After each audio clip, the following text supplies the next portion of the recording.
Joining me is forensic anthropologist Dr. Ann Ross. She's also a professor at North Carolina State University, not to mention an esteemed researcher in forensics. And I have worked with her for years on many cases. So, welcome to the program. I appreciate you being here. Dr. Ross, can you tell us a little bit about your background and how you got into this field? Yes, and thank you for the invitation. It's nice to see you after. It's been a minute. Yeah. Um, the way I got into this field was actually a little bit of a fluke. Um, I was born and raised in the Republic of Panama. And then, of course, as most kids did from Panama, we come to the United States to study. And my dad had it in his head that, he's British. I was born and raised in Panama, and my mother's Chilean. But as a British man, he felt that, being a banker is really right, like a good, solid job. And I think he was under that mindset because of the generation, right? You stuck to this one job for like the rest of your life. Um, well, I failed miserably, took an accounting class, didn't do well, took the second one. I actually flunked that one because honestly, I would have preferred getting a fork in my eye than having to do It anything was like not that. your thing.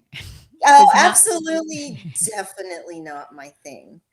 So I regrouped and I did an international, uh, kind of like a Spanish for international studies because I was interested also in like United Nations and things like that. So it wasn't until my last semester that I discovered anthropology. And that was more of the human evolution side, paleo. So I went back for a second BA. And then there I realized that, wait a minute, you can do all this stuff with modern human skeletons that you could tell so much from them. And I didn't know that. And Dr. Joe Davis from the Miami-Dade County Medical Examiners, the Joe Davis facility, he's the one who developed the first state-of-the-art um, ME's office in the country. And he kind of took me under his wing. So I spent a lot of time there with him. And it's because of him that I actually went on to go to grad school, which I did master's and PhD in at the University of Tennessee, Knoxville. And then I did a postdoc at the University of Florida. And after that, I'm at NC State and I've been here for 23 years. And you also did some international trips, right? Where you were able to identify the remains of people in tragic situations. Yes. Part of my dissertation work was to go to Bosnia after the former Yugoslavia, the war in the former Yugoslavia. Did some international work at the Truth Commission in the Republic of Panama and in Chile. And then, as part of my federal disaster appointment, um, we did a mission to Haiti. So you've really seen so many different things. And, one of the things that's always struck me about coming to your lab, is you have these cases working all the time. You have multiple tables with skeletons, with notes, and you're constantly working on them and having some of your students who are getting, master's degrees and advanced degrees work on them as well, correct? Yes, that's true. Yeah, so it's always fascinating to me. So let's talk about Laura Ackerson's case. How did you first get pulled in to this case? Because obviously, most states, the medical examiner handles the remains and so on, but you get pulled into a lot of cases in North Carolina because of your high level of expertise. So how did you get involved in this case? Yes, so I work often with the medical examiners because they usually ask me to do requests on things like provide an opinion as to trauma or class and type of tool that was used and those kinds of things. And so in this case, it was Dr. Radish. She was the chief ME at the time. And if you recall the Laura Ackerson case, her remains were found in Texas. I do. yeah. And then because the homicide had happened in North Carolina, then Texas had to ship everything to our office of the chief medical examiner. Um, so Dr. Radish actually brought me a box with sectioned um, parts, remains, bone that she wanted me to look at to see what I could determine from what she handed me. And I know that was a little bit complex because the autopsies that have been done in Houston, and I think there might have been more than one, there were cuts made, and this is not unusual during an autopsy, by the medical examiner on the bones. And that wasn't completely clear as to which cuts were made by the medical examiner there and which cuts were made by the assailant. Correct. And we appreciate that, right? RMEs do that here, but I at least they tell me Right. They what weren't it is and easily how, yeah, identifiable. Yeah. identify what it is that I'm supposed to look at. Yeah, no, this was nothing. And there were so many vials. My recollection, it was like there was a box and just different kinds of vials. And I remember Dr. Radish saying, is like, good luck with that. Yeah, I mean, I think I even remember you telling me an anecdote of her pulling up in her car with this Yes, box to hand to you, and you're like, "What in the world?" There were just so many bones yes, that had been yeah. separated from the original findings, and you had to Hmm. figure. I mean, it's like a puzzle, right? You had to Yeah, figure it out. Um, yeah. one of the And other I things, actually, those were really difficult, right? Because the really telling for me part was when I received, I think it was the tibia, the complete tibia, like a year later. right? I mean, you were given pieces in the beginning, and then Hmm. they did some more searching in that Yeah. location, and they found this tibia.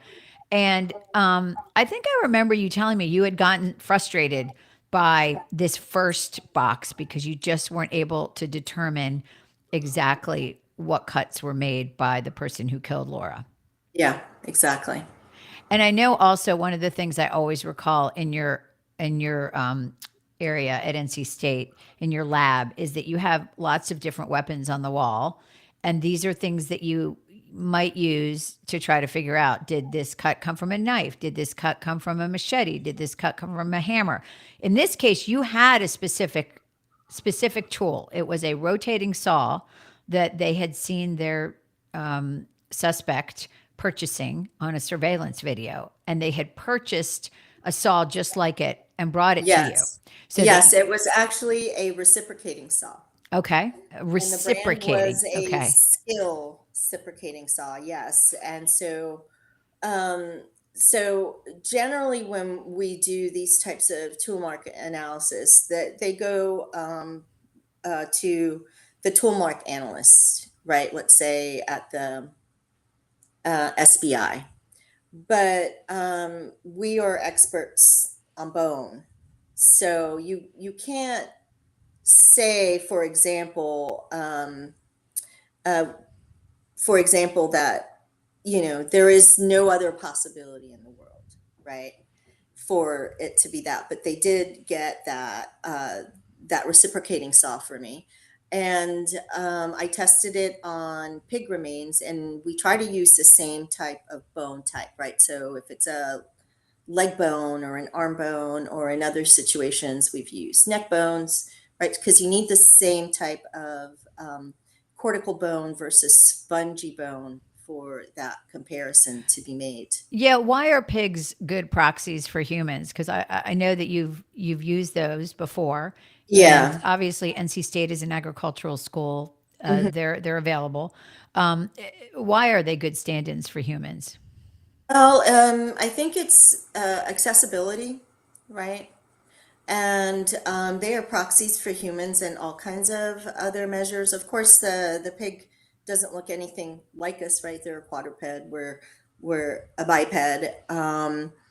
But they've used pig tissue and with human hearts and all kinds of other things. So for example, if we were to take, let's say, a deer, um, it, the ratio between the cortical bone and the spongy bone is not as good as it is with a pig, right? Because they have a better ratio, and also they really don't have like fur, you know. And then we use the pig when we do the cuts. We mimic, let's say, as if with the skin and everything on it. So walk me through how this works. So you're delivered a full pig, you're delivered just the bones. What are you delivered?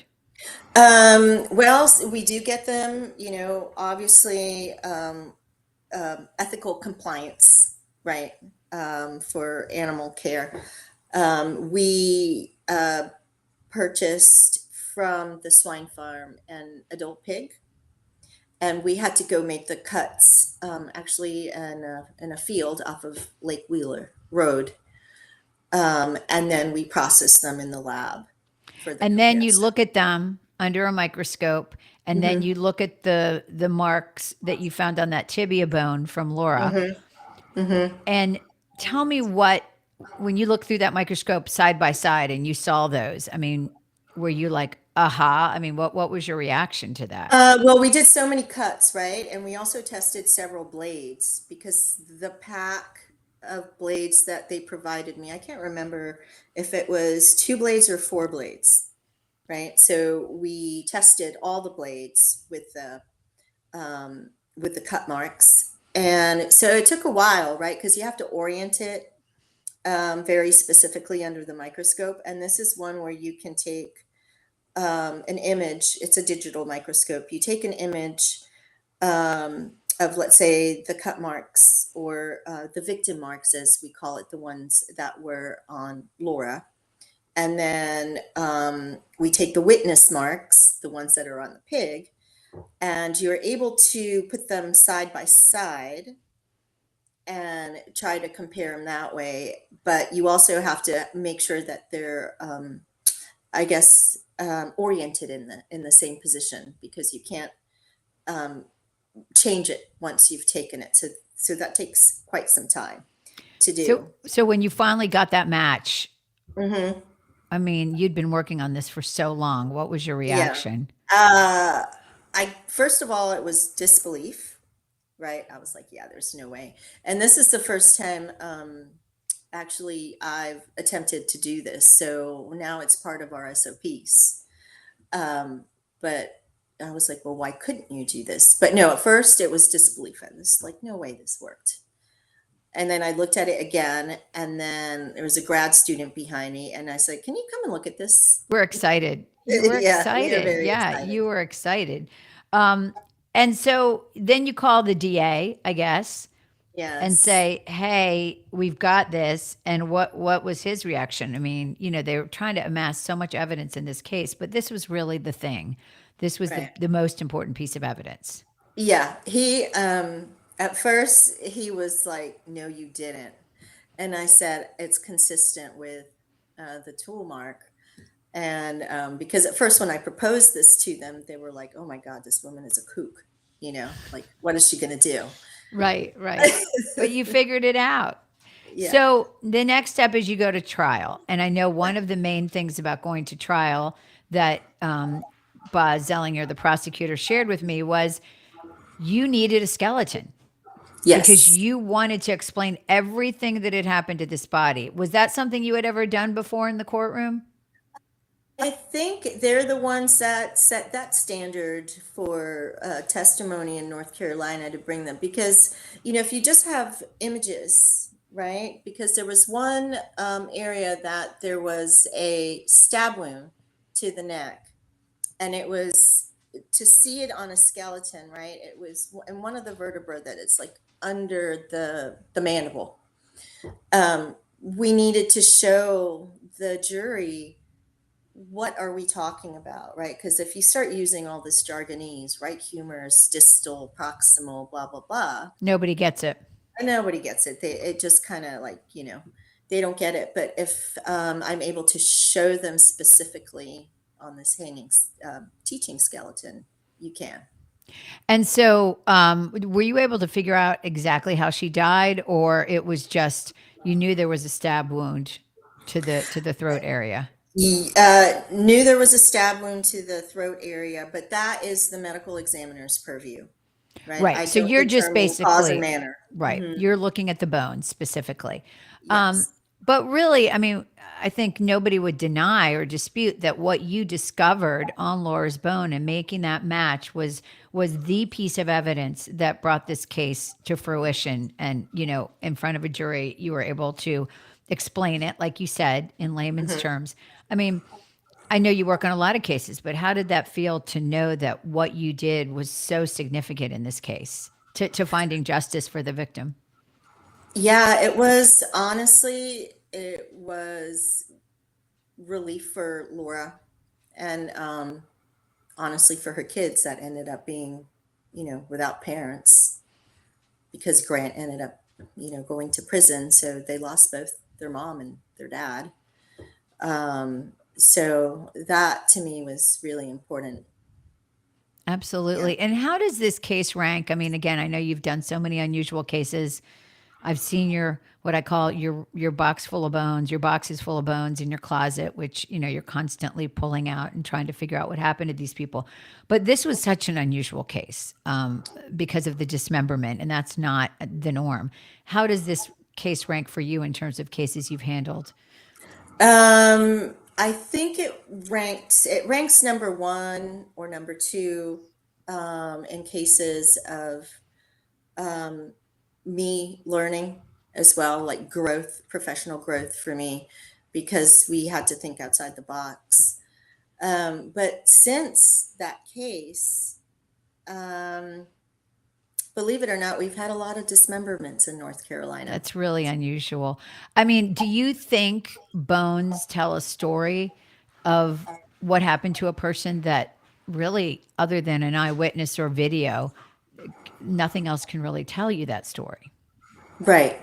Yes. And they preserve, right, their biohistory of what happened to them. And I think, um, it's not really that easy to get away with murder, but individuals don't think about those things like, oh, I'm going to get found out, or they're going to be able to tell this. Because we've had cases too where there's trauma, let's say hammered to the head or something else, and then they try to burn the remains and incinerate them. We can still find it, And even actually, after these that. remains, they tried to use acid on these That's what I remains. heard. Yes. Yeah. And they found some marks, I think, on the teeth. Yes. And I could not determine that. But yes, on her skull, um, I think it was the forensic anthropologist in Texas that felt that there was acid on the teeth. Yeah. Right. So, again, lots of different markers for these Hmm. types of crimes that the Yeah. killers don't think about. They don't have. No, and they even dumped her, right, in a place where filled by alligators that they thought that she was going to be completely consumed, and she wasn't. So they didn't get away with it. They did not. Dr. Ross, thank you so much for sharing your insight and your time with us, and also for all your hard work on this case and many, many others. Thank you so much for having me.